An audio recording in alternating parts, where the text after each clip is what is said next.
Imagine if the entire city of Denver lost every single job. Every office, every restaurant, every factory job gone overnight. Now add Miami on top of that. That's how many jobs have been wiped out entirely the first 10 months of 2025. Over 1 million people. And what makes this worse is the jobs report that we were told to trust has been consistently underwritten and quietly revised after release. It turns out the job market was never as strong as the headlines wanted us to believe.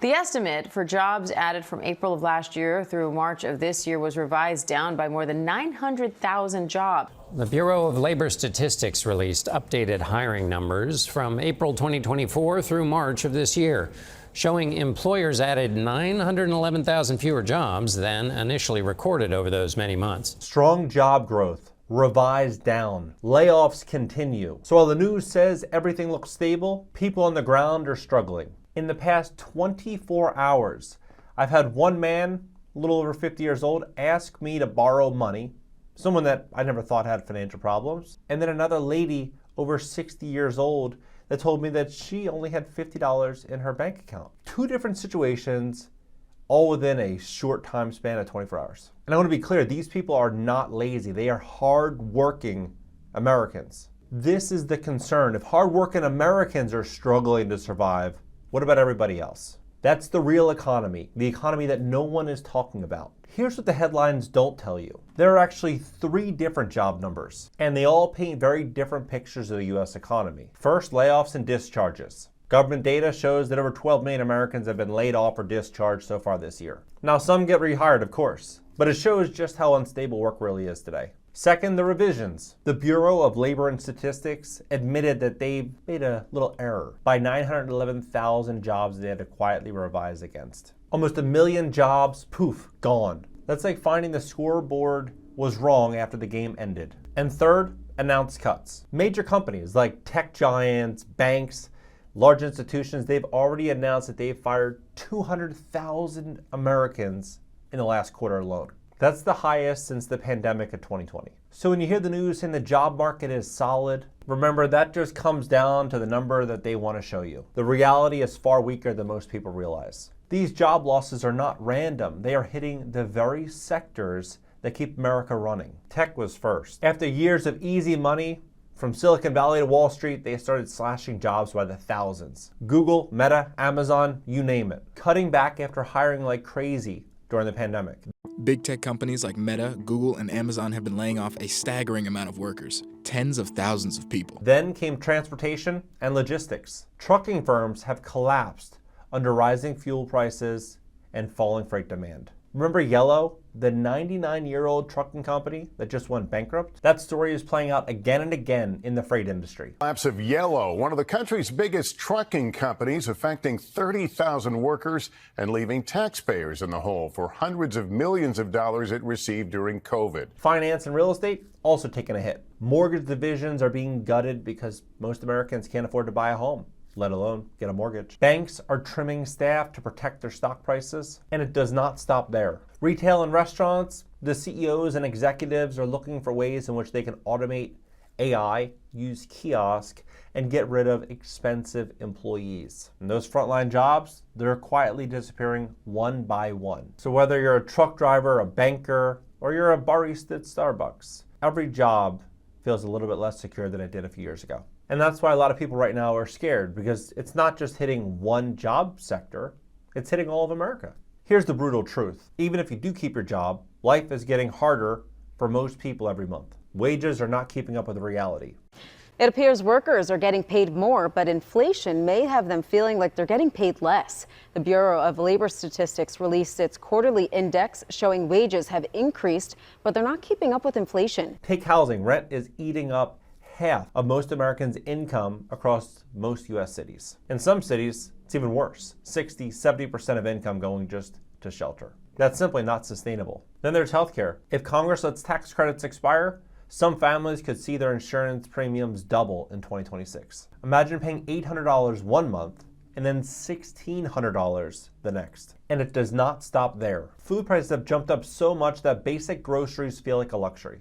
People are financing groceries on credit cards just to make it to payday. And credit card debt, is at record highs with delinquencies climbing fast. So many folks are drowning under the weight of credit card debt as the number of accounts with delinquent balances has more than doubled since 2021. This is why the headline of strong job growth rings so hollow. Because even with people working full-time jobs telling me that they have less than $50 in the bank, that's not a strong economy. That's survival mode for those that are out there working hard. As if job losses and high costs weren't enough. Washington can't even keep the lights on. The government shutdown has added one more weight on an already fragile economy. Here's what it really means. Every week the government shuts down, the U.S. economy loses billions of dollars in output. The U.S. economy could lose $15 billion of gross domestic product each week.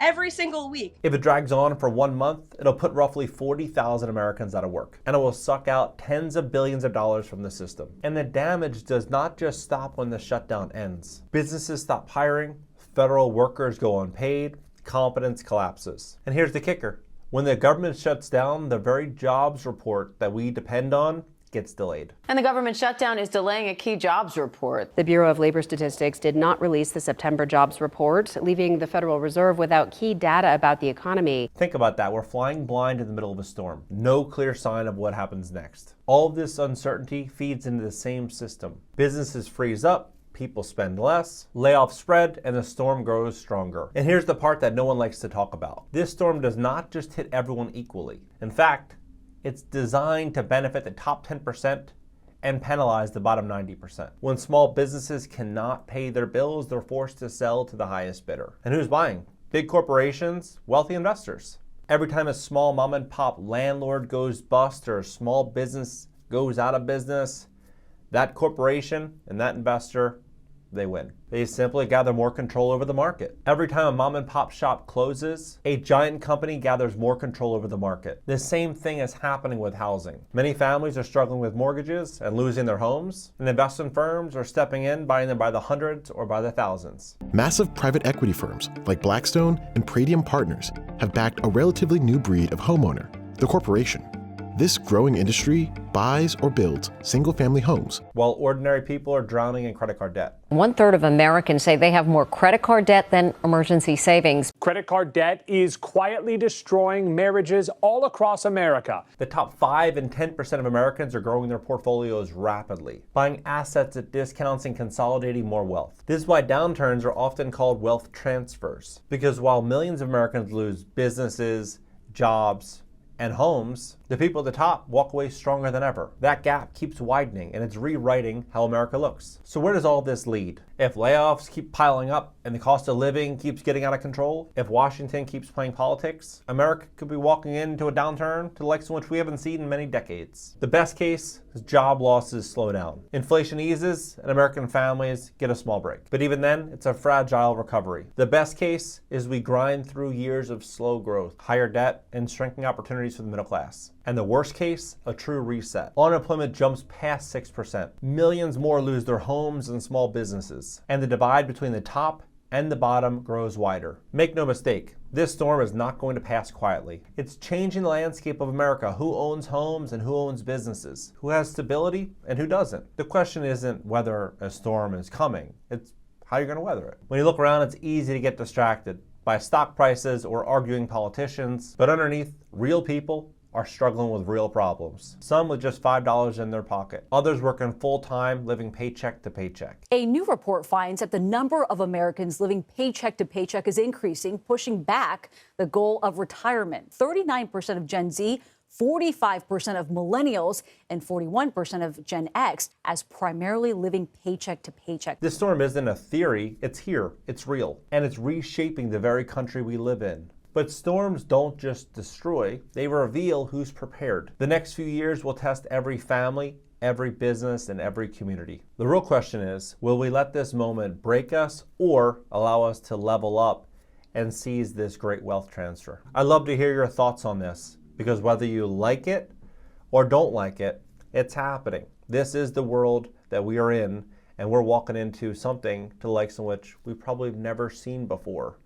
There's so much debt that Americans are holding right now. American household debt is at an all-time high of $18 trillion. Total U.S. household debt rose to more than $18 trillion in the first quarter of 2025. There's so much opportunity to acquire distressed assets now and in the very near future. It pays to prepare. The question is, are we walking into a real reset, or are we going to walk through a slow grind to the bottom, where the bottom 90% suffer and the top 5 and 10% grow dramatically? We're going to see the real have-yachts and have-nots unfold right before us. Let's have a conversation about this below, and I'd love to hear your opinion about this entire situation. Catch you next video.